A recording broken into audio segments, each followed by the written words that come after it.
Boa noite, meus amigos, boa noite, meus irmãos. Mais uma vez estamos reunidos via live para mais um encontro devido às circunstâncias pelas quais atravessamos. Hoje nós vamos falar a respeito de um ícone do cristianismo. O homem que transformou toda uma história que nos traz até hoje o recado, a palavra viva de Jesus. Vamos falar sobre a missão de Paulo. E antes de falarmos sobre a missão de Paulo, é importante, meus irmãos, nós entendermos o que é missão.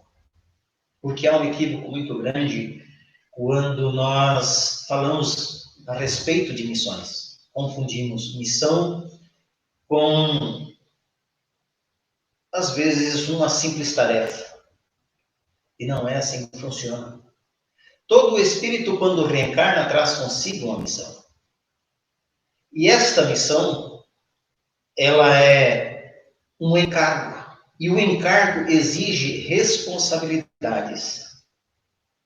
Exige de nós, o missionário, a responsabilidade de cumprir com aquilo que se destina.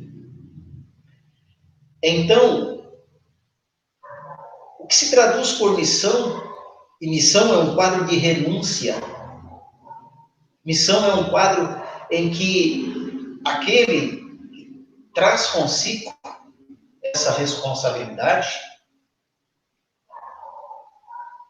se resume em renúncia, em lágrimas,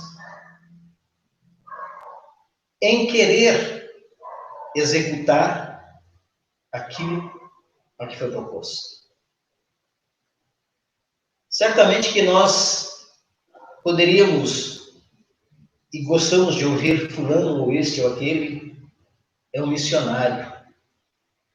Mas para entendermos esta missão, é verificar se ele está vivendo em função desta renúncia, de lágrimas muitas vezes. E Paulo foi um missionário. E só vamos entender a missão de Paulo no final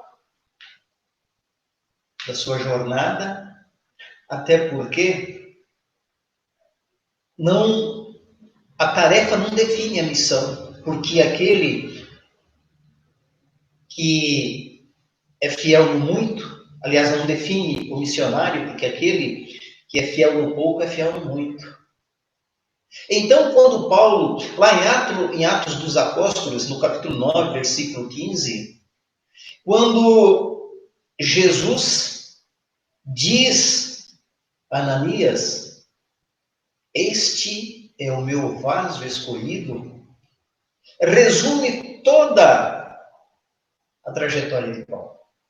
E se nós voltarmos um pouco atrás, e não vamos entrar aqui, meus irmãos, nas particularidades da perseguição de Saulo, inicialmente ao irmão de Abigail, mas a forma como isto aconteceu, como Paulo chega até Jesus, de que forma ele abraça essa caminhada. Quando interpelado por seu amigo Sadoc,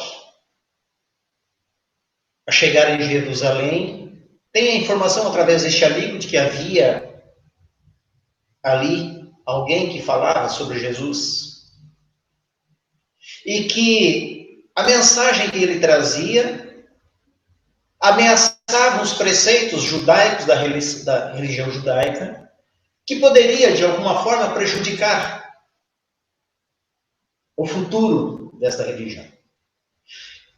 Saulo imediatamente vai à igreja, a pequena igreja onde estava Estevão, ouvir o que ele dizia e se era verdade aquilo que Sadoc havia lhe trazido. Até porque Saulo era um sério candidato a ser o doutor da lei daquela sinagoga em Jerusalém. E aí, então, ao assistir a pregação, ao ouvir as palavras de Estevão, Paulo se levanta durante a explanação e debate com ele para desacreditá-lo. Diante de toda a plateia, dos seus argumentos. Uma vez que não acreditava que Jesus fosse o Messias. Certamente que Estevão não se cala diante de Saulo. E aí, então, cria-se uma animosidade, arma-se toda uma situação para que Estevão seja preso, consequentemente apedrejado, cujo responsável é Saulo.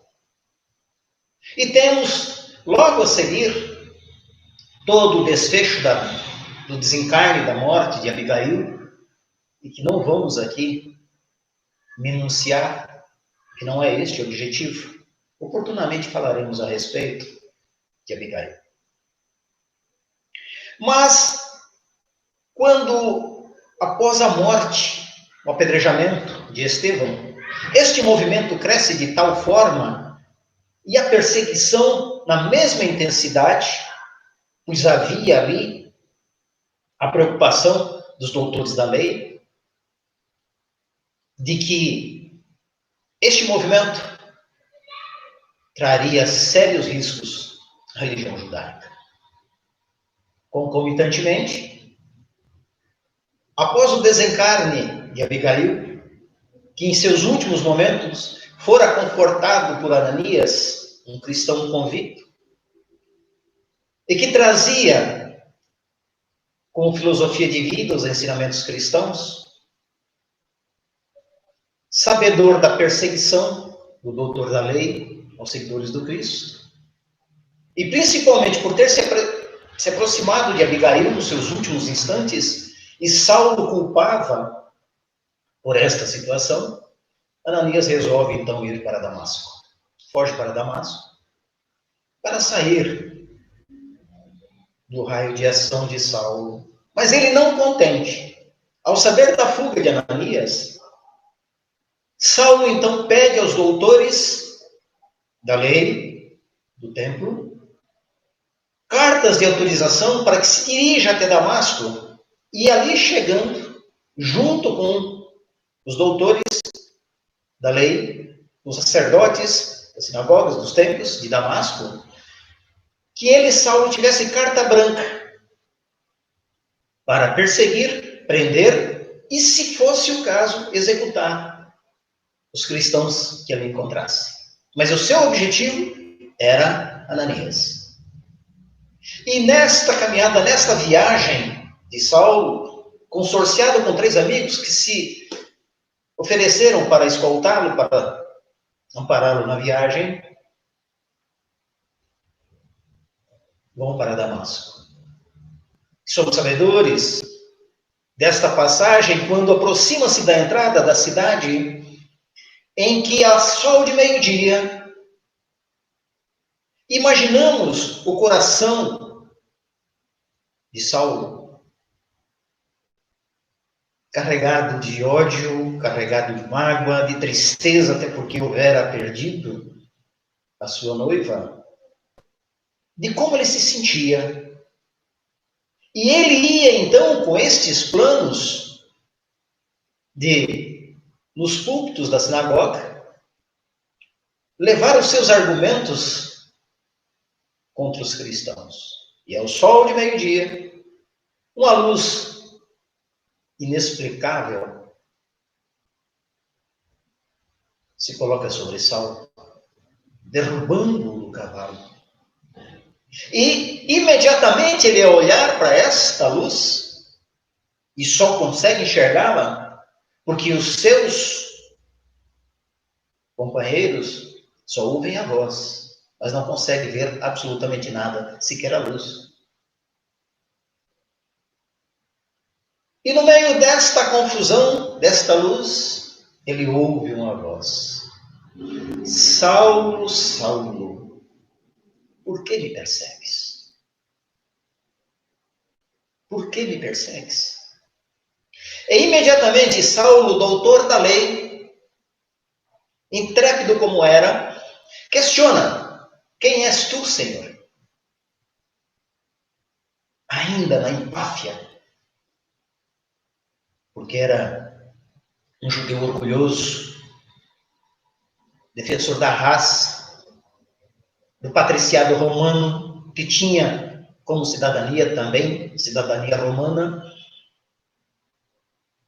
Ele, na sua empáfia: quem és tu, Senhor? Imediatamente ouve: eu sou Jesus. Eu sou Jesus. Levanta-te e entra na cidade, e lá receberás as instruções do que farás. Saulo imediatamente se levanta, mas não, apesar dos olhos abertos, não consegue enxergar. Está cego. E segundo as Escrituras, levado até a casa de alguém chamado Judas, ali permanece por 3 dias e 3 noites sem nada beber e nem comer. E nas suas meditações, na sua angústia, no seu desespero daquele encontro, quem de nós não se emocionaria? Quem de nós não se emociona? Muitas vezes ao nos encontrarmos, ao visualizarmos o nosso mentor, por exemplo. Ele então visualiza em suas preces um homem que lhe colocaria a mão sobre a cabeça e lhe devolveria a visão. E concomitantemente, Ananias recebe do Senhor. Sabemos que Ananias, o médium de vidência, audiência, recebe de Jesus o recado de que deveria ir à rua direita, na casa de Judas, onde encontraria com Saulo, o doutor da lei de Jerusalém, e sobre a sua cabeça deveria colocar a sua mão, para que ele recebesse o Espírito Santo. Imediatamente, Ananias, ao ouvir o argumento: Senhor, este homem tem nos perseguido. Este homem tem aprisionado os teus seguidores. E tu queres que eu vá até ele, me colocando nas mãos daquele que pode ser meus algoz? Jesus, então, diz a Ananias: vá. E aí, o que está escrito lá em Atos dos Apóstolos, no capítulo 9, versículo 15, Ananias, este é o meu vaso escolhido. Se nós pararmos um pouco, meus irmãos, para analisarmos esta passagem, nós vamos observar que, após a crucificação de Jesus, os discípulos ainda meio perdidos, a influência judaica que começa a se inserir no movimento dos próprios discípulos, Jesus vai no meio, busca alguém com conhecimento, alguém que era extremamente respeitado, conhecimento no mundo dos homens, conhecedor da lei judaica, das autoridades, conhecido por sua ojeriza, por sua perseguição implacável aos cristãos. Jesus vai pensar, no meio de todos estes, este Espírito. E não haveria, se nós pensarmos agora friamente, alguém mais adequado, alguém mais bem preparado para esta missão do que Saulo. Porque, do contrário,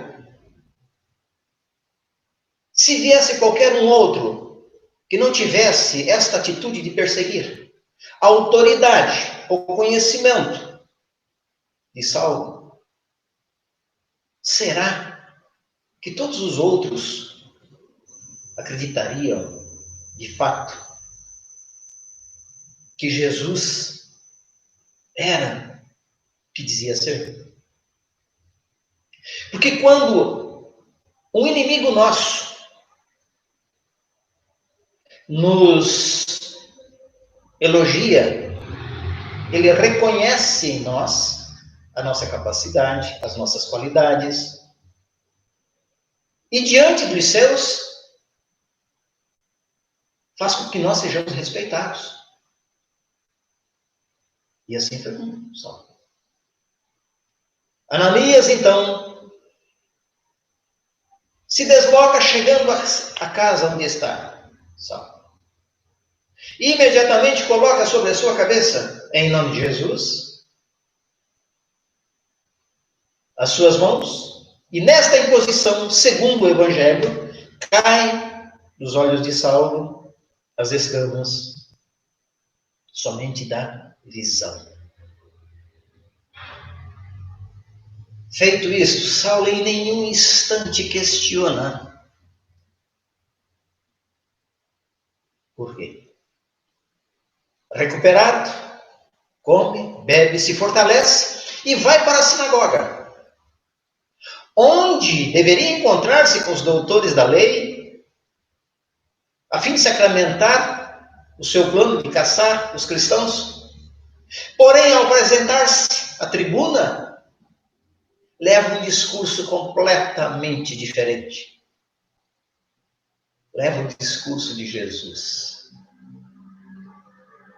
Leva toda a mensagem do Cristo. E aí há uma grande balbúrdia. Como? Este Saulo, o doutor da lei, o perseguidor, como? O que acontece? E na grande confusão, ele então sai dali, quase que enxotado. Esta passagem, esta conversão, ela é uma conversão do Espírito. Imediata. Não há questionamento. Não há questionamento. E esta notícia corre como um rascunho de pólvora. Imediatamente, o doutor da lei, intrépido, respeitado, cheio de títulos, percebe a gravidade de toda essa situação e se recolhe. Vai para uma estação no deserto, para um oásis, e ali permanece por 3 anos. E é necessário nós entendermos este recolhimento de Saulo. E ali, no deserto, vê ele a necessidade de mudar o seu nome. Passa a chamar-se Paulo. Em uma outra oportunidade, vamos trazer aqui a origem desse nome, por que ele escolheu esse nome. Pois bem, recluso, sem contato com ninguém, apenas com o estaleiro e um casal a quem ele já havia perseguido, mas que não sabiam quem era aquele homem que se apresenta. Um tecelão, porque na ordem judaica, dos autores da lei, se exigia que cada um tivesse um segundo ofício para o seu sustento com suas mãos. E Paulo havia aprendido o ofício da tecelagem. E nesse período de 3 anos, em que ele se recolhe, um recolhimento necessário para a reflexão, para definir o seu caminho. Jesus e a espiritualidade, meus irmãos, faz tudo bem organizado. Ele se reclusa por 3 anos, ninguém sabe onde está, desconhecido, em sua reflexão. Vai ponderando tudo aquilo que fez. E talvez se envergonhando das suas ações, das suas atitudes. Até chegar um momento, entre o seu 29º e 30º ano, em que ele sai e vai para Jerusalém. Sai da sua reclusão preparado. Fisicamente já está um pouco mudado. Interiormente, completamente mudado. Antes de ir para Jerusalém, passa novamente em Damasco. Novamente a tribuna. Aí sim, é expulso de lá. Como pode? Alguém que combatia, que perseguia, se tornar um ferrenho defensor deste carpinteiro. E os doutores não entendiam. Assim, quando ele volta para Jerusalém, seu pai também não entende. Seus amigos não entendem. E o deixam, o desprezam. Então ele perde os títulos, perde a herança, perde a confiança, as amizades. Tanto que ao chegar em Jerusalém, vai bater na porta da casa do caminho. Imagina o lobo batendo na porta do covil das ovelhas. Ao perceberem, comunicam a Pedro. Está aí aquele que nos persegue. E ele não consegue entrar nessa noite. Não é recebido. Vai dormir em uma caverna, em uma gruta. E tem todo um encontro memorável com Estevão, com Abigail, que oportunamente também traremos. O tempo infelizmente, não nos deixa trazer detalhadamente toda a história. Mas, a partir do instante em que ele se decide, e aí o pai, em sua visita, o pai o releva, o deserda, não quer ele por ali. Que o chamava de traidor. Como pode trair a raça? Como pode abdicar dos títulos? Como pode desprezar a riqueza? Para seguir um mero carpinteiro? E aí então começa, recebido pelos discípulos, começa então toda a sua jornada programada nas esferas mais altas da espiritualidade moral. Um vaso perfeito. E que se missão, a responsabilidade, renúncia, lágrimas, sofrimentos, não faltou nada disso a Paulo. Quem de nós hoje teríamos a coragem de fazer o que Paulo fez? De deixarmos para trás os nossos títulos, nossas riquezas, o conforto da nossa casa, a nossa família, para pregar uma doutrina que não se enxerga, apenas se sente. Porque Saulo sentiu Jesus. Em nenhum instante, num colóquio maravilhoso que talvez, e com certeza, houve entre ele e Jesus, ele só diz assim, quando Jesus fala, eu sou Jesus, ele, eis-me aqui, Senhor, que queres que eu faça? Que queres que eu faça? Incondicionalmente se coloca à disposição. Será que nós, ao ouvirmos as orientações dos Espíritos benfeitores, nos colocamos à disposição? Eis-me aqui, que queres que eu faça? É complicado. Então, com toda a sua passagem, com todas as suas dificuldades, até ser preso em Jerusalém, levado a Roma, onde foi ali sentenciado, segundo as Escritas. E lá em Roma, já sentindo os seus dias se aproximarem, ele confidencia a Timóteo e diz as seguintes palavras: meu sangue está para ser derramado. Chegou o tempo da minha partida. Combati o bom combate. Terminei a minha corrida. Conservei a fé. Tudo enfrentou. Tudo passou. Tudo suportou. E se nós quiséssemos entender um pouco do sofrimento de Paulo, dos 29 anos, dos 30 anos que ele passou no seu messianato, levando a mensagem de Jesus, foi perseguido, amargou prisões, foi apedrejado, foi surrado, 2 vezes naufragou.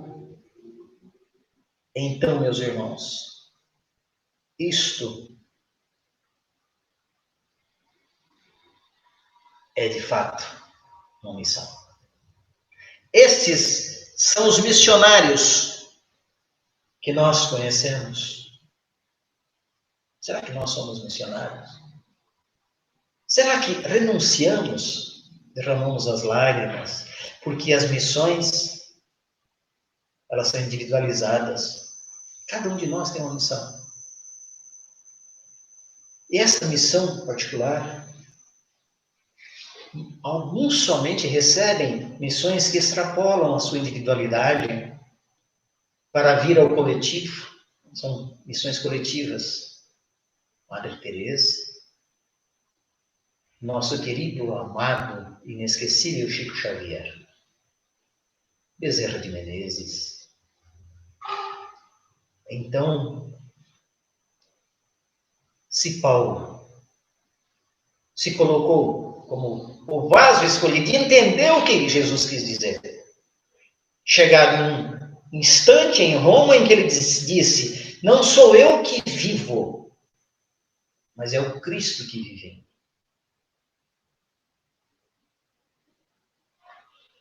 Sabemos que o caminho de Damasco foi a transformação.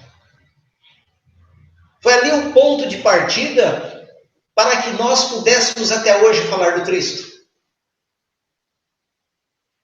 Foi ali o ponto de partida da transformação, sem questionamento. E nós estamos vivendo porque as missões nos trazem dores, trazem lágrimas, trazem renúncia, reflexão, para mantermos a fé, a esperança e principalmente o amor. Como disse Paulo, estamos vivendo o nosso caminho de Damasco nos últimos 90 dias. Em um período que requer a nossa reflexão para as nossas ações, as nossas atitudes, a fim de que interroguemos o nosso coração e a nossa consciência de como estamos vivendo as nossas experiências e a nossa missão. Eu agradeço a oportunidade e que tenhamos, no exemplo de Paulo, a chave para os nossos passos. Muito obrigado a todos. Por favor. Então, meus irmãos, finalizando o nosso encontro, cerremos os nossos olhos e vamos imaginar nosso querido Paulo ajoelhado nas areias quentes da estrada de Damasco, ao ouvir ao Cristo as suas suaves palavras, aquela luz que o envolvia, lavando-lhe a alma, curando as chagas, para que nesta noite os benfeitores espirituais que nos visitam possam derramar sobre todos nós as energias de luz, de paz, que o amor do Cristo possa nos envolver a todos, nos trazendo o equilíbrio, a fraternidade, a esperança e a fé, a fim de que consigamos vencer este momento difícil, para sairmos fortalecidos pelas experiências e principalmente entendermos, ó Pai, a tua misericórdia. Dá-nos a tua luz, trazei-nos a esperança, a fé, e permita, Senhor, caminharmos pelo caminho do amor, da tolerância e do perdão, para que a simplicidade nos favoreça a renovação hoje e sempre. Graças a Deus.